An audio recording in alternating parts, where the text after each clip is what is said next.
Pagi Pak Gus. Ini untuk hari ini kebetulan kita akan melakukan observasi ya Bu ya. Iya, iya. Sebelum melakukan observasi, saya ingin melakukan pra-observasi dulu.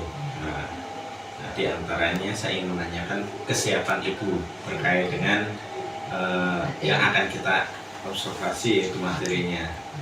Nah, bagaimana Ibu? Baik, untuk materi kita kali ini yang saya akan berikan pada peserta didik kelas 10 TKJB pada jam ke-34, pada jam ke-34, yakni materi dengan bab atau elemen tentang Pancasila. Tentang Pancasila. Dalam materi ini yang saya harapkan atau tujuan yang ingin dicapai setelah melakukan pembelajaran ini, yakni yang saya harapkan siswa atau peserta didik setelah melakukan pembelajaran, diharapkan siswa mampu menganalisis pandangan para pendiri negara mengenai proses perumusan Pancasila. Jadi inginnya itu agar siswa tersebut paham betul ya terkait dengan proses mendalami apa arti sebenarnya Pancasila, kenapa kok bisa muncul istilah Pancasila itu tadi ya. Nah, terus selanjutnya Ibu, dari sekian hal yang akan Ibu lakukan, itu metode apa yang akan Ibu lakukan? Melihat kondisi siswa kita, latar belakang siswa kita dengan keterbatasan sarana dan prasarana, maka saya melihat atau ketika saya merasa bahwa materi itu bisa tercapai ke siswa itu, saya memakai metode, misalnya metode diskusi, kemudian bisa saja dengan wawancara, kemudian bisa saja saya memakai metode menjelaskan. Ceramah ya? Iya, ceramah. Gitu. Dari antara semuanya itu, apakah Ibu pernah mengalami kendala terkait dalam pembelajaran yang selama ini, bukan hanya terkait dengan observasi yang akan kita lakukan, tapi selama ini apakah ada ketika dalam pembelajarannya? Baik, sebetulnya dengan kondisi kita di sini banyak sekali kendala yang dihadapi siswa, apalagi saat kita mengajar. Yang pertama, sarana dan prasarana kita terbatas. Kita hanya mengandalkan buku atau sumber belajar dari perpustakaan. Nah, kebanyakan siswa kita itu kurang membaca, literasinya kurang.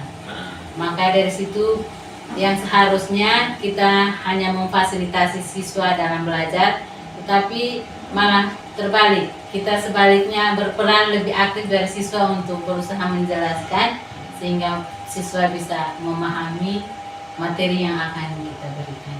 Ada upaya untuk si anak tersebut agar literasinya bertambah? Iya, ada itu upayanya? Justru setiap kali pembelajaran itu saya melakukan literasi terlebih dahulu. Dengan literasi, biasanya pola saya itu saya menantang mereka. Saya mau tahu kalian sejauh mana bisa konsen.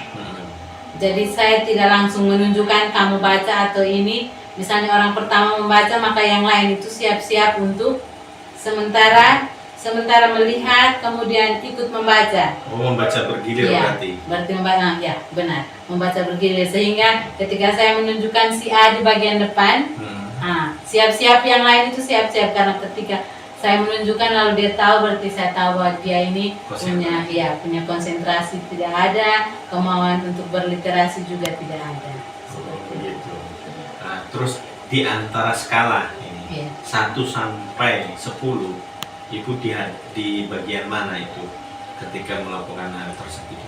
Maksudnya dari saya atau dari Ibu sendiri? Dari Ibu sendiri sudah mengupayakan sedemikian rupa, itu nilainya itu antara 1 sampai 10 itu Ibu sudah dalam posisi di mana? Oke.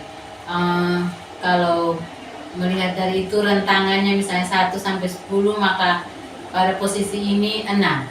Nah, Iya, 6. Jadi setengah lebih sedikit. itu karena saya sering memotivasi mereka untuk berliterasi, sehingga saya melihat ada perkembangan pada setiap pertemuan. berarti ada keinginan nantinya untuk meningkatkan menjadi antara 6 sampai 10 ya. Iya. Itu dengan Semoga. cara bagaimana? Oke.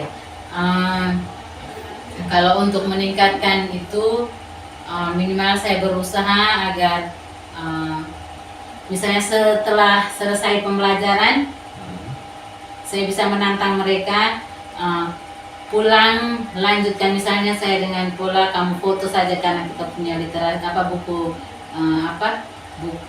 Terbatas. iya, sumber buku sumber belajar kita dalam hal ini buku juga terbatas, maka biasanya saya suruh foto lalu pulang baca kembali di rumah. Berarti baca ulang ya. Ya, Gitu. baca ulang kembali, nanti tantang mereka untuk pertemuan berikut. Kau bacanya sampai di mana? Setelah baca itu apa yang kau kuasai, apa yang kau pahami, bisa ceritakan kembali apa yang kau baca. Berarti menceritakan Iya. kembali apa yang dia baca ya. Karena materi kami itu tentang proses, berarti kita belajar tentang sejarah. Nah, anak-anak perlu diberi pemahaman bahwa kita tidak boleh melupakan sejarah, atau biasa dalam paham mereka itu jas merah. Jas merah ya. Oke, siap-siap. Nah, terus kadangkala siswa tersebut itu kan mengalami kebosanan. Iya. Nah, Ibu bagaimana caranya untuk agar mereka itu tidak bosan?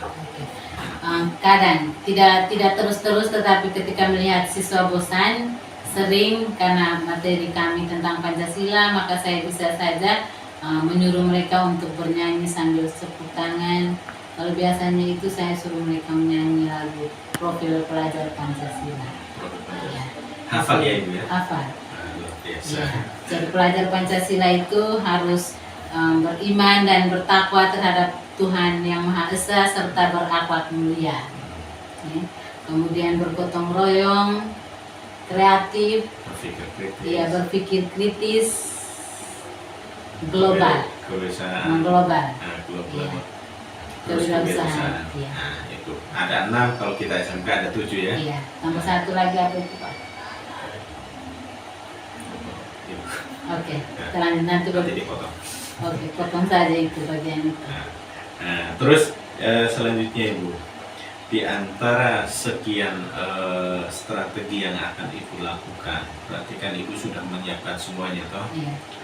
Berarti nanti Ibu akan membuat RPP yang bentuknya pembelajaran yang berdiferensiasi Iya. dengan pembelajaran sosial emosional berarti Iya. ya. Apakah Ibu paham terkait dengan itu? Sejauh ini kalau yang berbasis pembelajaran yang berdiferensiasi, itu saya paham bahwa kita kasih pembelajaran Ya, disesuaikan disesuaikan dengan kebutuhan. kebutuhan siswa. Jadi masing-masing siswa itu dipilihkan.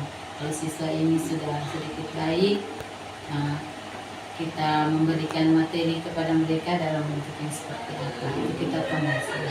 Begitu ya. Oke.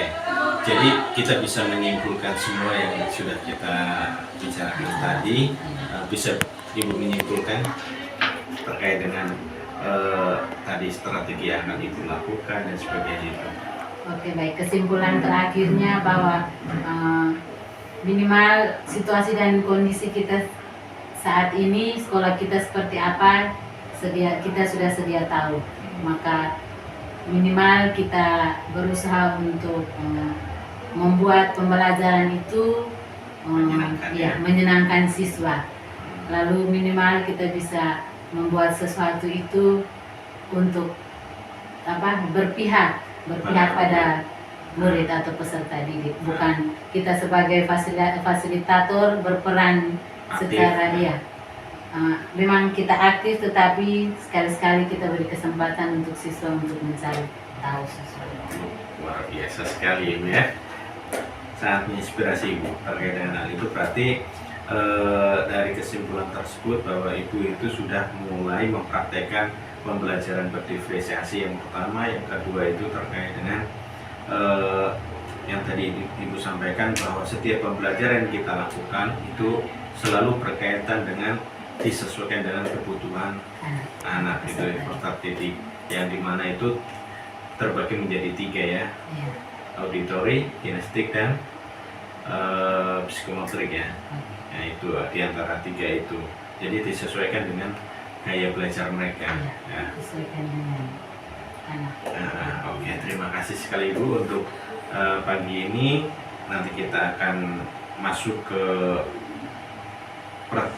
observasi ya, tahap observasi. Nanti kita akan sama-sama di dalam kelas, kita akan melihat lebih jelasnya ya. Terima kasih, selamat pagi. Oke, terima kasih Pak.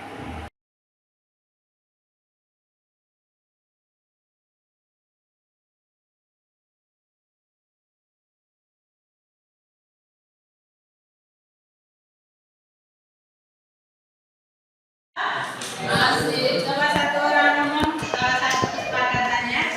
Semua siswa wajib punya catatan.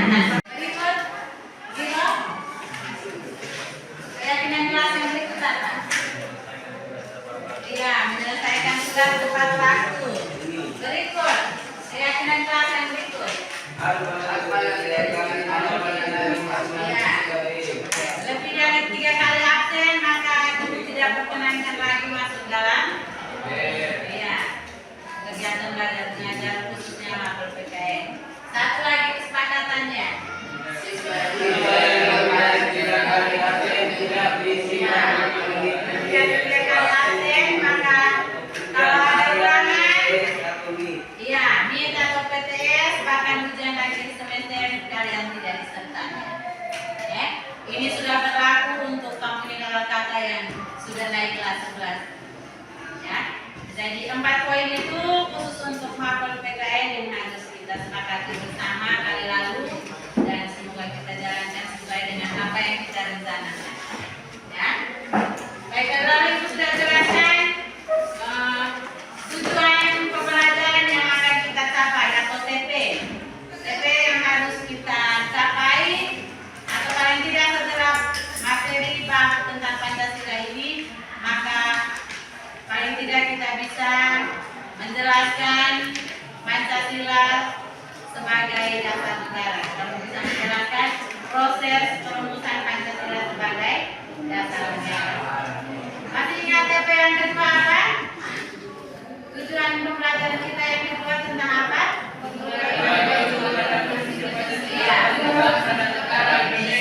Oke.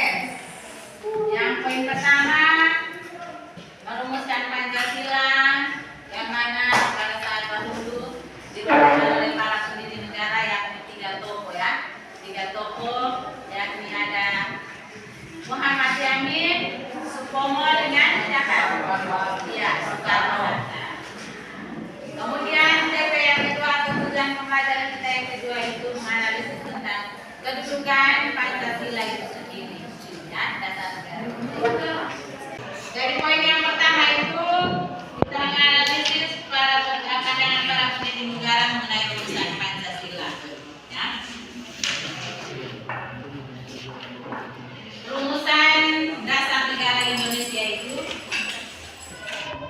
oleh Insinyur Soekarno oleh Insinyur Soekarno pada tanggal 1 Juni ya.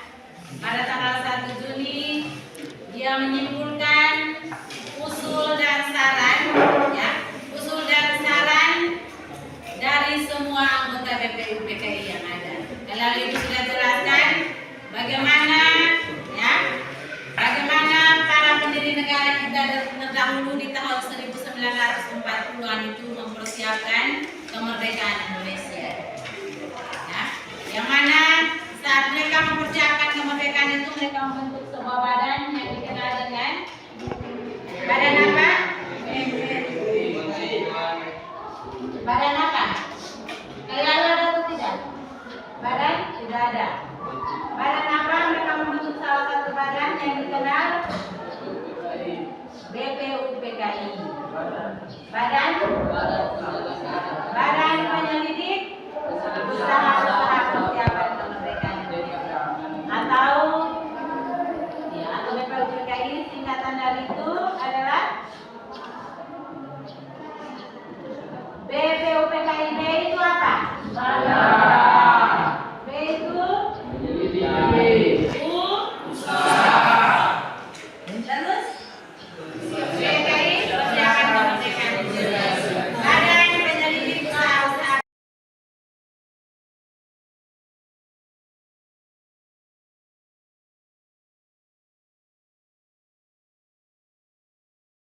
Selamat siang Ibu. Siang, Pak Agus. Luar biasa sekali tadi ya ketika kita melakukan observasi Ibu. Ya, terima kasih Pak Agus. Nah, sekarang kita melalui tahap sekarang yang terakhir ini Ibu, yaitu tahap observasi.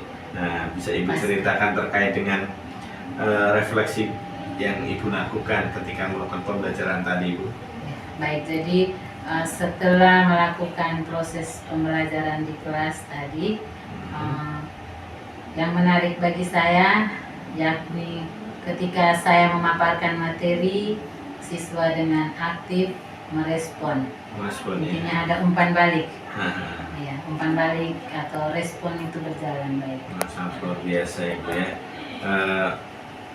Terus terkait dengan ini Ibu, terkait dengan yang Ibu kemarin tadi pagi ya, pagi Ibu sampaikan itu terkait dengan tujuannya. Nah, tujuannya Ibu pengen itu adalah si anak tersebut itu fokus ya, fokus dalam pembelajarannya. Yaitu yang diutamakan di sini itu adalah tentang literasi. Nah, itu bagaimana? Apakah berjalan dengan lancar tadi? Ya, baik. Dalam proses pembelajaran tadi, saya menantang mereka untuk paling tidak mampu untuk berliterasi. Setidaknya apa yang sudah dibacakan diingat. Lalu kebiasaan kita di sini itu kalau anak tidak membaca, maka yang kita mau tanya itu apapun itu, hal sederhana apapun, mereka tidak mampu untuk menjawab.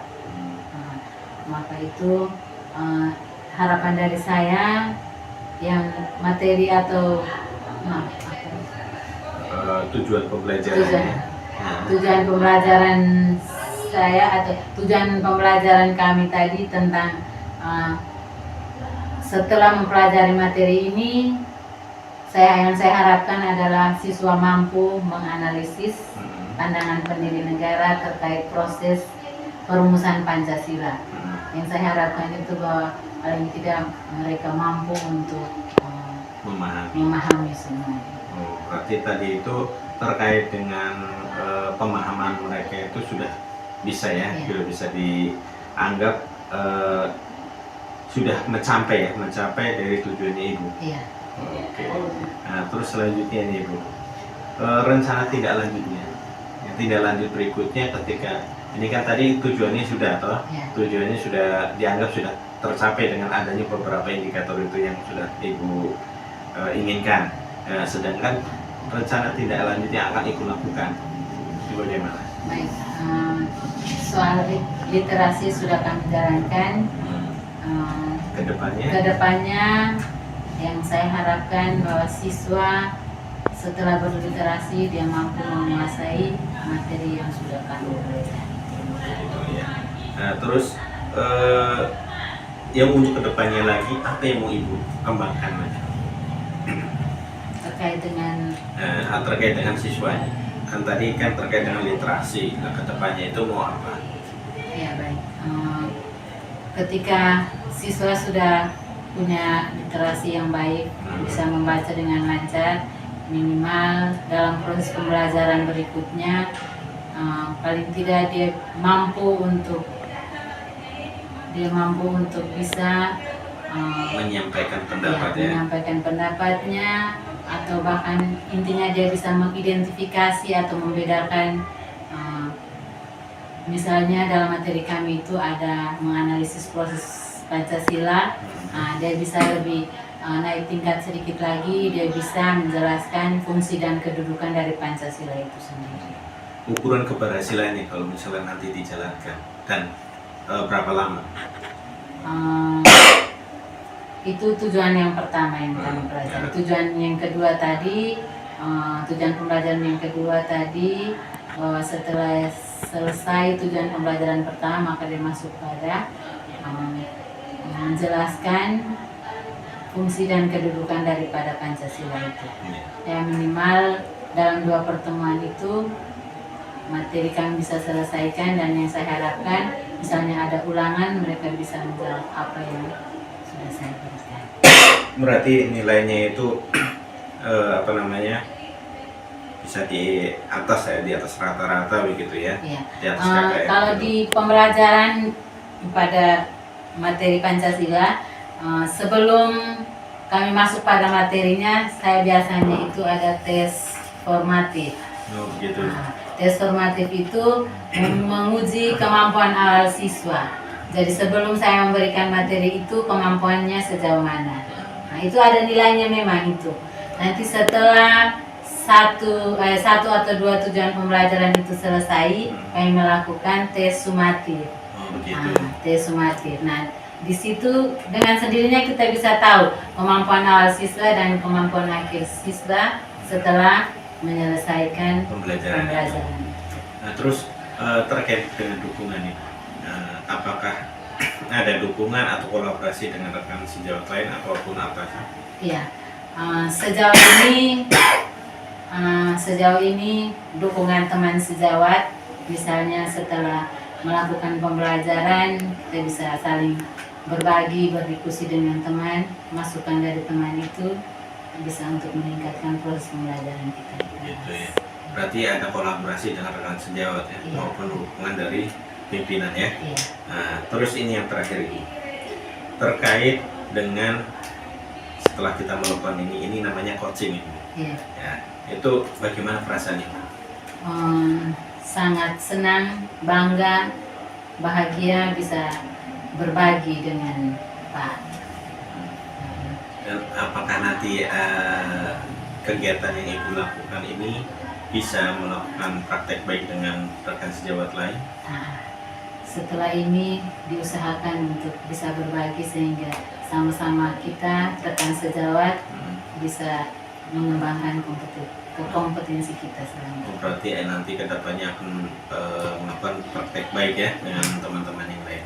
Ya, mungkin saja Ibu untuk pasca observasi yang sudah kita lakukan ini luar biasa sekali terkait dengan refleksi yang Ibu lakukan selama Ibu melakukan pembelajaran baik dari pra observasi sampai pelaksanaan observasi. Ibu sudah sangat luar biasa sekali dan itu sangat inspirasi kita semua bahwa kita butuh yang namanya kolaborasi dengan rekan guru yang lain agar pembelajaran itu meningkatlah, kompetensi kita menjadi meningkat gitu. Oke, terima kasih sekali Bu. Selamat siang Ibu. Selamat siang Pak Agus.